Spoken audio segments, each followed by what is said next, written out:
কারায় আমায় গোসল দেবে, কে আনিবে কাফন। কারায় আমায় কেঁদে কেঁদে করে দেবে দাফন। কারায় আমার পাশে বসে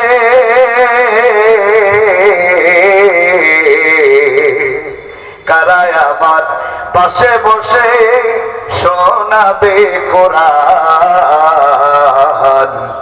কোন জমিনের মাটি আমার হবে গোরস্থান। কোন জমিনের মাটি আমার হবে গোরস্থান। কার কাঁধে চড়ে আমি কবর দেশে যাব, জানি না কার মোনাজাতে আল্লাহ রহম পাবো। কার কারণে করবেন ক্ষমা,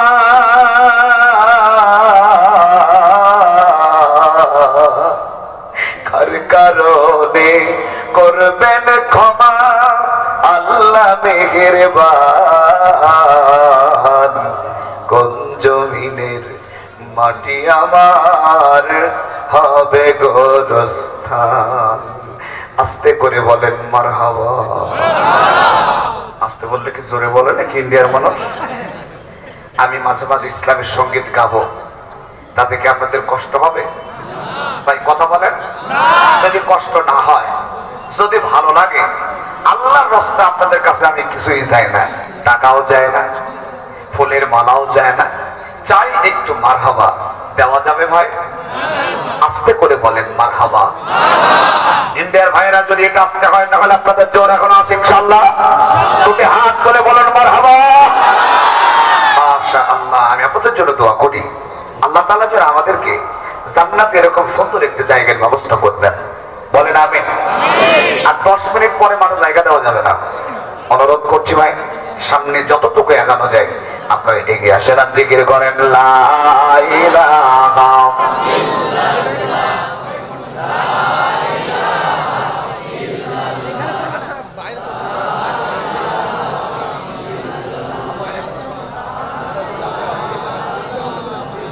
এগিয়ে আসেন ভাই, আপনি যতটুকু এগিয়ে আসবেন আর একজন ভাই বলবে। আমার মা বোনেরা, আপনাদের মধ্যে যদি জায়গা না হয় একটু মেহরবানি করে সামনে এগিয়ে আসেন আর জিকির করেন। মুখে কোনো কথা বলবেন না জিকির ছাড়া। লা ইলাহা মাশাআল্লাহ মাশাআল্লাহ। বসেন বসেন। ইল্লাল্লাহ লা ইলাহা লা ইলাহা ইল্লাল্লাহ মুহাম্মাদুর রাসূলুল্লাহ সাল্লাল্লাহু আলাইহি ওয়াসাল্লাম। প্রিয় ভাইরা আমার, দুনিয়া থেকে আমরা চাইলেও বিদায় হব, না চাইলেও বিদায় হব। আমি চাচ্ছি আপনারা আমার সাথে একটু কথা বলবেন ইনশাআল্লাহ। আল্লাহ রাব্বুল আলামিন বলেন আল্লাহকুমুত তাকাসুর হাত্তা যুরতুমুল মাকাবির। মানুষ তুমি যতই প্রতিযোগিতা করো না কেন, আজকে আমার একতলা বাড়ি আছে, পাশের জন কেন 2 তলা আমি করব 2 তলা, পাশের জন 3 তলা হয় আমিও করব 3 তলা। 3 তলা লোক চিন্তা করতেছে ও যদি 3 তলা করে আমি একবারে 6 তলা করব। এই প্রতিযোগিতায় আমরা লিপ্ত। আল্লাহ তাআলা বলেন এই প্রতিযোগিতা করতে করতে হাত্তা যুরতুমুল মাকাবির। কবরের জগতে তুমি কখন চলে যাবে টেরই পাবে না। কবরের জগতের জন্য কিছু করো। মুসলমান ভাইরা আমার, বাবাজিরা আমার, আমরা দুনিয়ার যা কিছু করছি এটা আমাদের নিজেদের জন্য করার চেষ্টা করি না। আমাদের পরিশ্রম, শুনতেছেন তো কথা, আমাদের পরিশ্রম, আমাদের খাটাখাটনি, আমাদের অক্লান্ত পরিশ্রম, এটা নিজের পেট চালাবার জন্য শুধু নয়, সপরিবারকে বাঁচাবার জন্য, তাদের জন্য একটু খাবারের ব্যবস্থা করানোর জন্য আপনি এত খাটাখাটনি করতেছেন। তাদের জন্য এমন ব্যস্ততার মধ্যে পড়ে গেছি আমরা, আখিরাতের কথা মনে হচ্ছে যেন মনেই নাই। ভাইরা, আমাদের কি মরা লাগবে? আপনাদের হাত ভাব দেখে মনে হচ্ছে যে না, এখনো মরার টাইম হয়নি। ভাইজান আমাদের কি মরা লাগবে? সবাই কি মরতে হবে? বিদায় হতে হবে। হয়তো বলে যাওয়ার টাইম পাবো না। আসেন, আমাদের জীবনের সবচেয়ে বড় সফলতা কয়টি একটু ভালো করে জেনে নেই। দুনিয়ার সফলতা হলো ঈমান নিয়ে বেঁচে থাকা। শুনতেছেন আমার কথা? দুনিয়ার সফলতা কি? ঈমান নিয়ে বেঁচে থাকা। যার ঈমান নাই ও বেঁচে থাকাও যায় না থাকাও যায়। যার ঈমান আছে একদিন ঈমানের জন্য বেঁচে থাকেন। আপনি যদি একদিন বেঁচে থাকেন, আপনি যেন ঈমানদার অবস্থায় বেঁচে থাকেন। তাহলে দুনিয়ার সফলতা হলো ঈমান নিয়ে বেঁচে থাকা, আর আখিরাতের সফলতা হলো জান্নাত থেকে মুক্ত হয়ে জান্নাত পাওয়া। আমি আপনাদেরকে প্রশ্ন করতে চাই, আমার দিনী ভাইয়েরা, আপনারা কি জান্নাতে যেতে চান? আচ্ছা, জান্নাতে যেতে চাওয়ার জন্য যদি হাত তুলতে বলি, আপনারা হাত তুলবেন যে হুজুর আমরা জান্নাতে যাব। আচ্ছা, জাহান্নামে কেউ যেতে চান এমন কোন লোক আছে? এটা আমাদের ধর্মের কথা বললাম, এটা তো হিন্দুস্তান। একজন দাদাকে জিজ্ঞেস করেন, দাদা মরার পরে তুমি স্বর্গে যেতে চাও না নরকে যেতে চাও? কোনদিন জিজ্ঞেস করেছেন নাকি? তারা বলবে দুনিয়াতে পড়ি আবার আখিরাতে পড়বো, এটা কেমন হয়? তার মানে তারাও চায় পরকালে ভালো থাকার জন্য। কিন্তু ভালো থাকতে হলে শর্ত হলো দুইটা। কয়টা? এই দুনিয়াতে ঈমান নিয়ে বিদায় হতে হবে, এক নম্বর। দুই নম্বর হলো ঈমানের সাথে পরীক্ষা দিয়ে আল্লাহর জন্য, আল্লাহর নবীর জন্য টিকে থাকতে হবে। ঈমান হারা হওয়া যাবে না। তাহলে দুনিয়ার সফলতা অর্জন করার সাথে সাথে মরার সাথে সাথে আল্লাহ রাব্বুল আলামিন জান্নাতের রাস্তা করে দেবেন।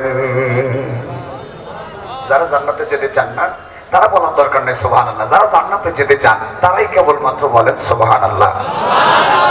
বাহ, খুব ভালো শ্রোতা আপনারা। আপনারা কথা বলবেন না মানে কি? কথা আমি আজকে বলিয়ে দেবো ইনশাআল্লাহ। তাতে আপনাদের কষ্ট খুব বেশি হলেও আমার কিছু করার নেই ভাই। লক্ষ্য করুন, সবচাইতে বড় সফলতা ঈমান নিয়ে দুনিয়া থেকে বিদায় হওয়া। পারবো তো ইনশাআল্লাহ? সেই জান্নাত কিন্তু আবার দুনিয়াতে নেই। দুনিয়ার কি জান্নাত নাকি? না, দুনিয়াটা মুমিনদের জন্য হলো জেলখানা। জেলখানা মানে কষ্টের জায়গা।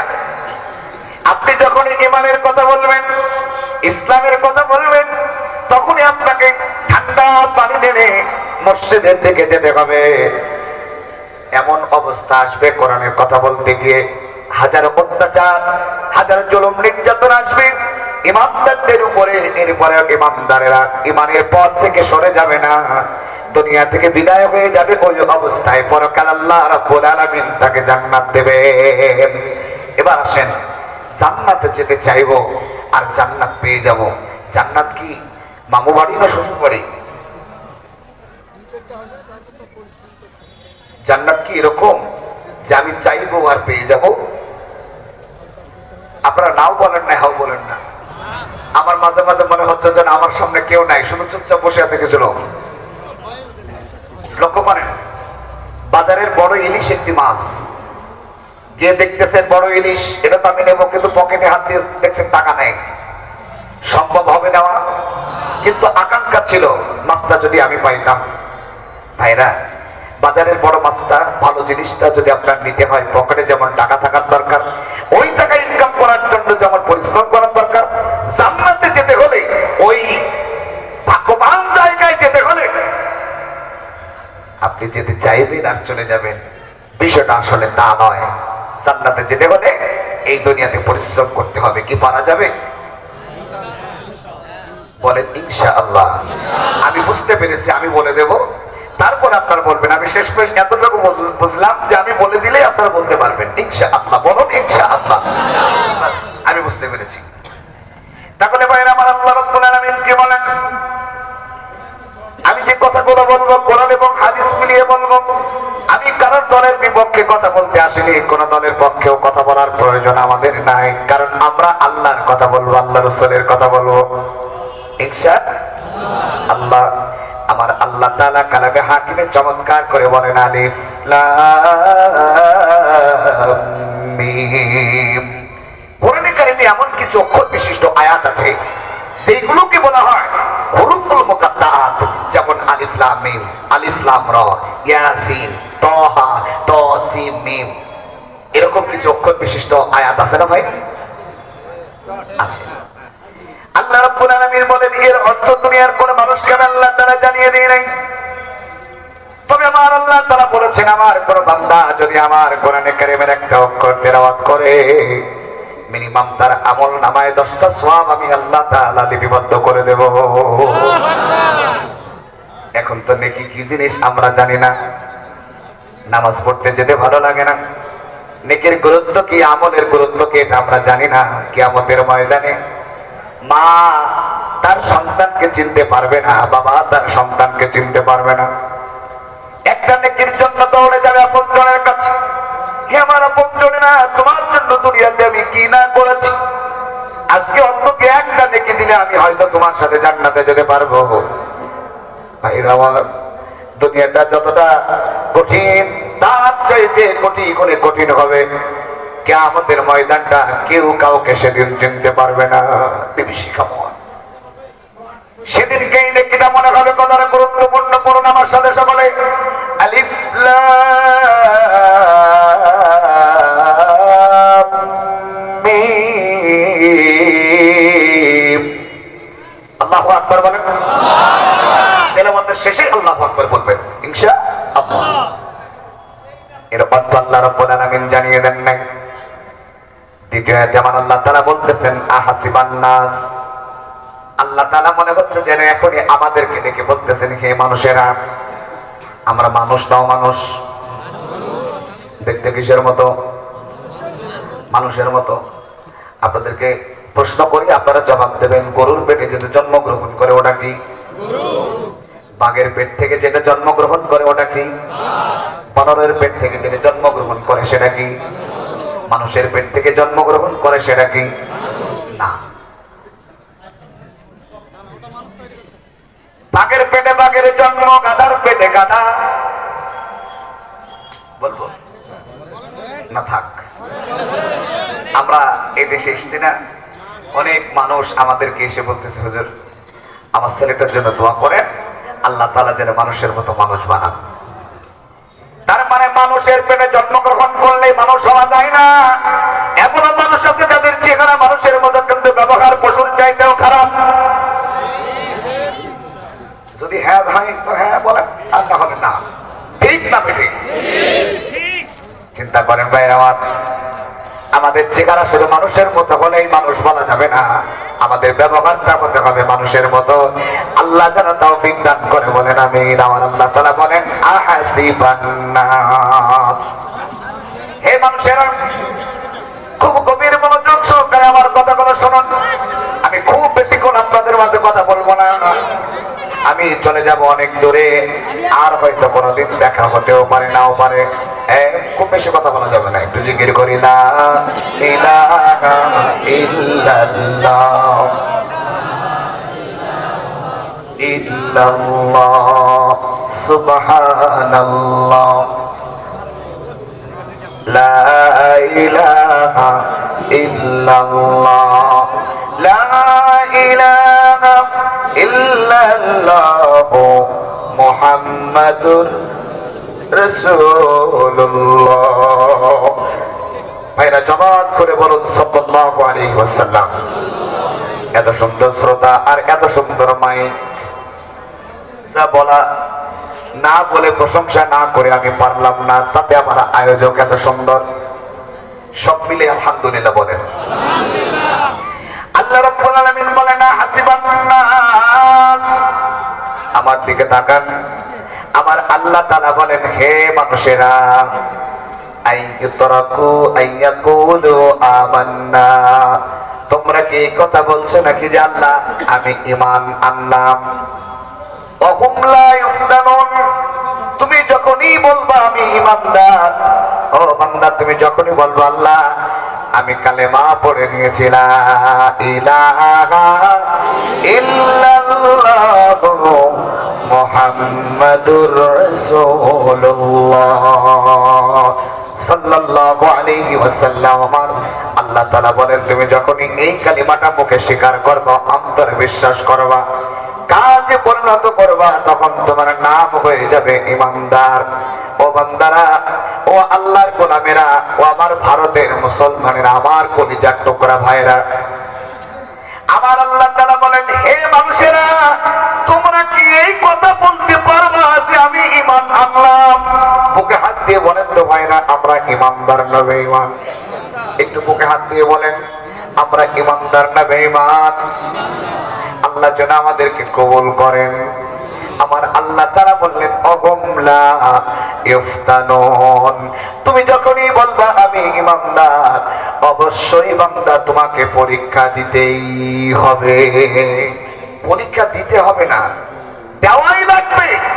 পরীক্ষা না দেওয়া পর্যন্ত বাছাই করা হয় না। আর পরীক্ষা শুধু দিলে হবে না, পরীক্ষায় আবার পাস করা লাগবে। সুবহানাল্লাহ। এখন আমি আপনাদের কাছে প্রশ্ন করে জবাব দেবেন জোরে, পরীক্ষা দেবে কারা? ইমানদারেরা। শিখিয়ে দিলাম না? আমার দিকে তাকান, শিখিয়ে দিলাম না? এবার জবাব দেবেন, পরীক্ষা দেবে কারা? ঈমান আনলো যারা। এবার আমরা আমাদের পরিচয় দিলাম যে আমরা ঈমানদার। এবার আমি প্রশ্ন করব, পরীক্ষা দেবে কারা? আপনারা বলবেন আমরা। ঠিক আছে? পরীক্ষা দেবে কারা? যেহেতু আমরা ঈমানদার, আপনার মুখ দিয়ে আমি বলিয়ে দিচ্ছি, আপনার দুই গাড়ি দুইজন ফেরেশতা ছেলে বিবদ্ধ করছে। আগামীকাল ফজর যদি না হয়, জবাব কিন্তু দিতে হবে। ওয়াজ শুধু শোনা নয়, আজকে মহাবিপদ মনে করতেছেন তাই? যদি তাই হয়, আগামীকাল সকাল পর্যন্ত বাঁচবো। আমার প্রিয় মুসলমান ভাইরা একজন দাঁড়িয়ে বলেন তো, আমি গ্যারান্টি দিলাম আগামীকাল সকাল পর্যন্ত বাঁচবো। আরে যেই জিনিস আমরা বানাই, এই যে মেশিন একজন মানুষ বানাইছে না, এটার গ্যারান্টি ওয়ারেন্টি আছে, অথচ যিনি বানাচ্ছেন তিনার গ্যারান্টি নাই। ভালো করে বোঝার চেষ্টা করেন আমার দিনী ভাইরা। পরীক্ষা দেবে তারা, ঈমান আনলো যারা। আগামীকাল সকাল আমরা দেখতে পাবো কিনা জানি না। এখন থেকে নিয়ত করেন, আল্লাহ যে ভুল করেছে, আল্লাহ ওগো আল্লাহ, তুমি যদি মাফ না করো আমাদেরকে কেউ মাফ করবে না। তোমার কোটি কোটি বান্দা, তোমাকে রব বলে ডাকার অনেক আছে, কিন্তু আমাদের রব একজন। আল্লাহ তুমি যদি আমাকে মাফ না করো, আল্লাহ আমাদের যাওয়ার আর জায়গা নাই। আমার আল্লাহ তাআলা বলেন কোরআনে কারীম, আল্লাহ তাআলা বলেন, ইল্লা মান তাবা ওয়া আমানা ওয়া আমিলা আমালান সালিহান ফাউলাইকা ইউবাদদিলুল্লাহু সাইয়্যাতিহিম হাসানাত ওয়া কানা আল্লাহু গফুরুর রহিমা। জোরে বলুন আল্লাহু আকবার। আল্লাহ রাব্বুল আলামিন বলেন, হে বান্দা, তুমি যদি তওবা করতে পারো, আমার আল্লাহ কত দয়াবান দেখেন। আমার আল্লাহ তাআলা বলেন, ইল্লা মান তাবা, তুমি যদি ফিরে আসতে পারো, তওবা করতে পারো, ফিরে আসার পর তওবা করে তুমি যদি একবার বলো, আল্লাহ আমি ঈমান আনলাম, আমার আল্লাহ তাআলা বলেন, বান্দা তুমি ঈমান আনার সাথে সাথে সর্বপ্রথম আমি যেটা করি, তোমার জীবনের সমস্ত গুনাহ কাটা মাফ করে দিই। আমাদের তো গুনাহ নেই, আছে? আমাদের কি গুনাহ আছে? আহারে, কত চোখের গুনাহ করলাম, কত হাতের গুনাহ করলাম। আপনার গুনাহ সম্বন্ধে আল্লাহ আপনাকে ছাড়া আর কাউকে জিজ্ঞেস করবে না, বান্দা তুই কি করেছিলি। আল্লাহ রাব্বুল আলামিন বলেন, ও আমার গুনাহ,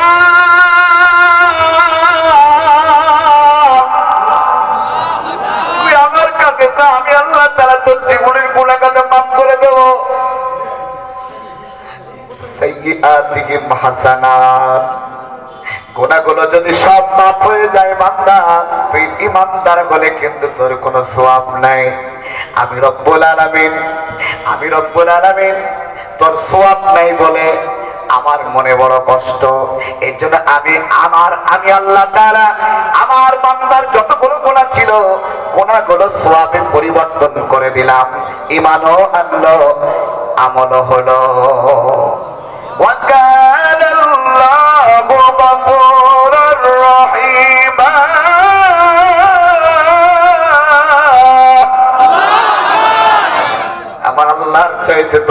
দয়াবান আপনি কোথায় পাবেন? কোথায় পাবেন? আস্তে, মঞ্চে খুব বেশি কথা বলার দরকার নেই।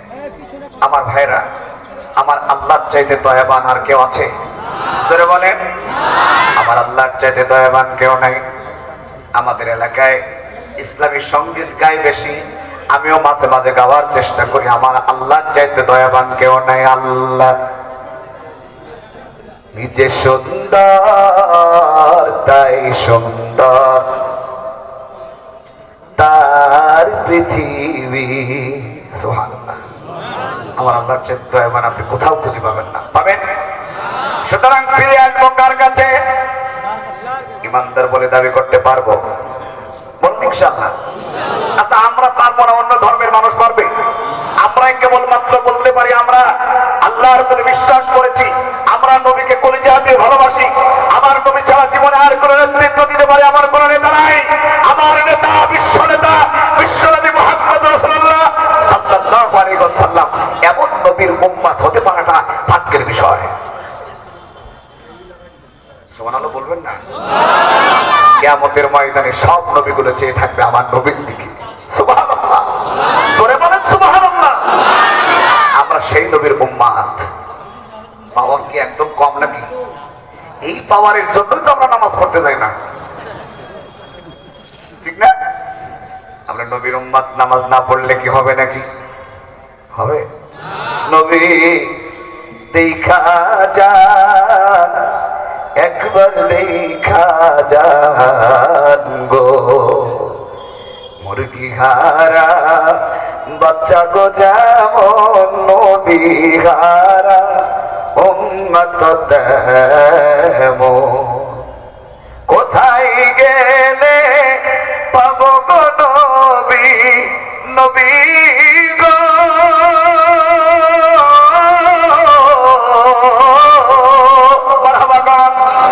কোথায় গেলে পাবো গো নবী, আপনারই সন্ধান গো নবী দেখা যা, একবার দেখা যান গো।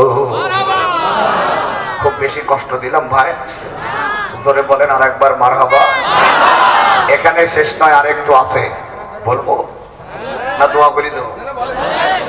শুধু চলছে ঘোষ চলছে, বেপরদাতে নারীও চলছে, ঘরে ঘরে চলছে টিভি, সদাই দেখে তারা ইংলিশ ছবি। মসজিদেতে যায় না গো তারা, মসজিদেতে যায় না গো তারা, শুনিয়া যান গো নবী দেখা যান, একবার দেখা যান গো। জোরে বলেন ঠিক না বেটি? আল্লাহ নামায় মসজিদে যেতে আমাদের মনে থাকে না? যাই যাই, সপ্তাহে একদিন শুক্রবার। আছে না নাই? আমি আমার বাংলাদেশের কথা বললাম, ইন্ডিয়াতে তো হয়তো আলাদা হতে পারে। আমাদের এলাকায় সাপ্তাহিক মুসল্লি বেশি, আসরের নামাজে 5 জন। এরকম হয় কি হয় না? 1 কোটি টাকা খরচ করে মসজিদ বানাইছে। সুবহানাল্লাহ বল। এই মসজিদের খোরাক কি? মুসল্লি পাওয়া যাবে তো? বলেন ইনশাআল্লাহ। নামাজে যেতে পারবো তো? আল্লাহ যেন কবুল করেন। আরো জোরে বলেন আমিন। এবার আসেন, যে আলোচনা করতে চাচ্ছি যে কথাগুলো, সেই কথাগুলো একটু ক্লিয়ার ভাবে জানিয়ে নিই। আমার আজকের আলোচনার সাবজেক্ট হলো ইমানের পরীক্ষা দিতেই হবে। পরীক্ষা না দেওয়া পর্যন্ত আপনার কতটুকু ইমান আছে আর কতটুকু নাই এটা বুঝতে পারবেন না। পরীক্ষা না হলে ছাত্ররা বুঝতে পারে না আমি কেমন ছাত্র, গার্জিয়ানও বুঝতে পারে না আমার ছেলে কেমন, শিক্ষকও বোঝে না আমার ছাত্র কেমন, ছাত্র নিজেও বোঝে না আমি ছাত্র কেমন, ঠিক না বেটে? এখন পরীক্ষা দেবে কারা? আমরা বলেন রাজি তো? রাজি ইনশাআল্লাহ। আল্লাহ রাব্বুল আলামিন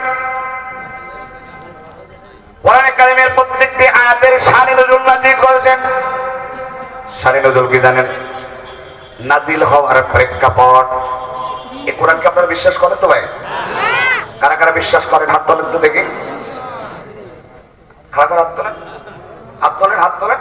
আল্লাহ কবুল করুন বলেন আমিন। অন্য ধর্মের মানুষেরাও কোরআনকে অনেক সম্মান করে, আলহামদুলিল্লাহ বলেন। কারণ কোরআন হচ্ছে কমপ্লিট কোড অফ লাইফ। কোরআন হচ্ছে একটি পূর্ণাঙ্গ জীবন বিধান। সুবহানাল্লাহ বলেন। কমপ্লিট কোড অফ লাইফ তাহলে কোরআন এন্ড ইসলাম। ইসলাম এবং কোরআন হচ্ছে একটি পূর্ণাঙ্গ জীবন বিধান। সুবহানাল্লাহ বলেন। আমরা সেই ইসলামের পক্ষের মানুষ, এই জন্য সার্থকতা আছে আমাদের ভিতরে অনেক, কিন্তু কাজে লাগাতে পারি না। ভালো করে বোঝেন। এই আয়াতগুলো নাজিল হলো কখন? কোরআন ভিত্তিক জীবন গঠন করুন ভাই, সফলতা অর্জন হবে।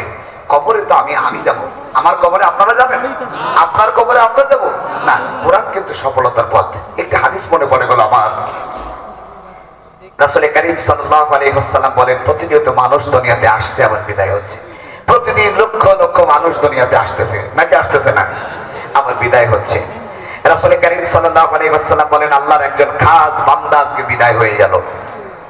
বান্দারা দাফন করে আসলো। পিছন পর্যন্ত আমার কথা কি ক্লিয়ার শোনা যায়? পিছনে ভাইয়েরা একটু হাত তুলে বলেন তো, শোনা যায়? আলহামদুলিল্লাহ। রাসূল সাল্লাল্লাহু আলাইহি ওয়াসাল্লাম বললেন, আল্লাহর একজন খাস বান্দা আজকে দুনিয়া থেকে বিদায় হয়ে গেছেন। বান্দারা দাফন করে আসলো। 3 কদম মতান্তরে 40 কদম পার হয়ে যাওয়ার পর প্রত্যেকের কবরে 2 জন করে ফেরেশতা যাবে, প্রশ্ন করবে 3টা। আমি প্রশ্ন করব আর আপনারা জবাব দেবেন। আমাদের রবকে? আল্লাহ। সবাই বলেছেন তো? আমাদের দিন কি? ইসলাম। আলহামদুলিল্লাহ। আমাদের নবীর নাম? জবাব দিতে পারবে যারা কবরের সাথে জান্নাতের সুসম্পর্ক হবে তারা জবাব দিতে পারবে না, কোনো পরিচয় সেদিন খাটবে না। আপনি বলতে পারবেন না আমি অনেক বড় বংশের লোক, কিন্তু মুনকার নাকির কথা সাবধানে বলো। পাওয়ার দুনিয়াতে চলতে পারে। আচ্ছা বলে তো ভাইরা, কবরে কি কোনো পাওয়ার চলে? চলে? মানে আপনার আমার পরিচয় দুনিয়ার দাপট, কবরে সাপোর্ট আদায় করা যায় না। আপনি যত বড় প্রেসিডেন্ট হন আর যত বড় সরকার হন, যত বড় বাহাদুর হন না কেন, কবর থেকে বাঁচাবার কোন নেতৃত্ব দেওয়ার মতো লোক নাই। এই জন্য ক্ষমতার দাপট দেখিয়ে দুনিয়ার সবকিছু করা যায়, অনেক কিছু করা যায়, কিন্তু কবরের ভিতরে এরকম কোন রাস্তা নাই। দলমত নির্বিশেষে সবাই বলেন তো আছে ভাই?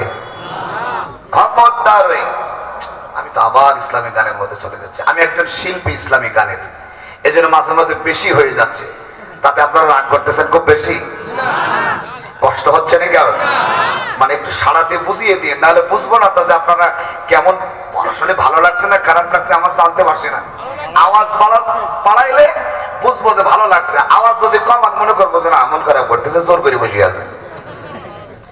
মাঝে মাঝে গান গাচ্ছে, আপনাদের কি কষ্ট হচ্ছে ভাই? ক্ষমতার ওই দাপটি দিয়ে, ক্ষমতার ওই দাপটি দিয়ে টিকে থাকা যাবে না। 3.5 হাত জায়গা পাবি না রে বিছানা। বাস্তবতার সাথে আমার কথাগুলো শুনবেন। 3.5 হাত জায়গা পাবি না রে বিছানা। কোথায় রবে দালান কোঠা, কোথায় সিংহাসন, থাকবে না আর বাহাদুরি, করবে কি তখন ও মানুষ, করবে কি তখন? থাকবে না আর রাজার রাজ্য, ওরে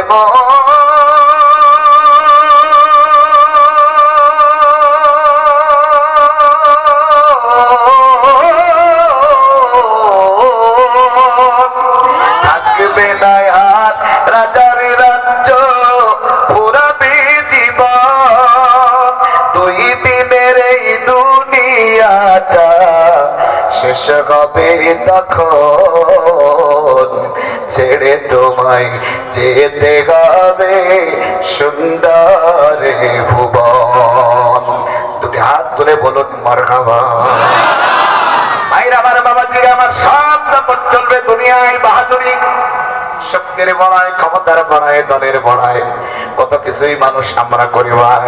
এগুলো দুনিয়ার জন্য প্রযোজ্য, আখিরাতের জন্য আমরা নিয়ে যেতে পারবো না। নাতি দাদাকে জিজ্ঞেস করছে, দাদা হাতে লাঠি কেন? জিজ্ঞেস করে না মাঝে মাঝে, দাদা হাতে লাঠি কেন? দাদা কোনো কথা বলে না, কোনো জবাব দেয় না, শুধু বললো আল্লাহ তোরে বাঁচায় রাখো, আমার পর্যন্ত বয়স আল্লাহ তোরে দেখ, তখন বুঝবি আমার হাতে লাঠি কেন। জোরে বলেন ঠিক না বেঠি? বাহাদুরি সারা জীবন চলে না। আমার নবীজি বলেন, আল্লাহর গোলাম দুনিয়া থেকে বিদায় হয়ে গেল, বান্দারা দাফন করে আসলো, মুনকার নাকির কবরে প্রশ্ন করতে গেল, বান্দারা চলে গেল মাটি দিয়ে দাফন করে, মুনকার নাকির কবরের মধ্যে ঢুকলেন প্রশ্ন করার জন্য, ঢুকেই দেখতেছে কবরে কোনো লাশ নাই, কবর একদম ফাঁকা। আল্লাহু আকবার বলুন। মুনকার নাকির হতভম্ব হয়ে গেল, আমাদের জীবনে দিয়ে এরকম কোনো ঘটনা ঘটে নাই। শুনতেছেন তো? ওয়াজ কেবল শুরু করলাম, এটা হলো আমার আলোচনার শুরু হলো। আমি এতক্ষণ দেখছিলাম যে আপনারা আমার ওয়াজ পছন্দ করেন কিনা।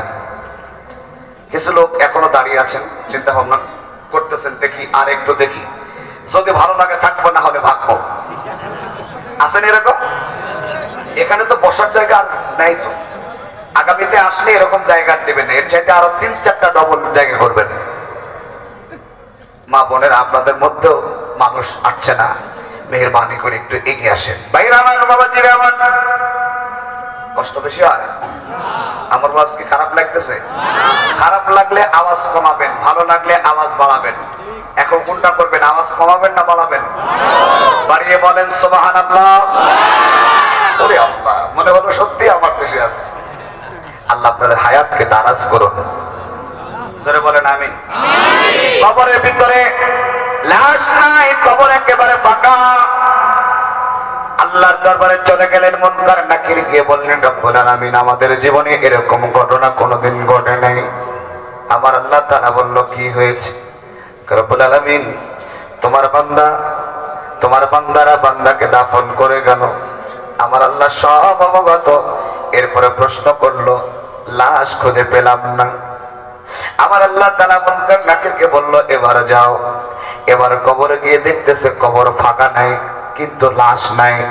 কবর জোড়ে বিশাল বড় একটা পাখি শুয়ে আছে। আমার ভাইরা, এ পাখি কোত্থেকে আসলো? আর আল্লাহর গোলাম কবর থেকে কোথায় চলে গেল? মুনকার নাকিরের সাথে কি কথোপকথন হবে পাখির?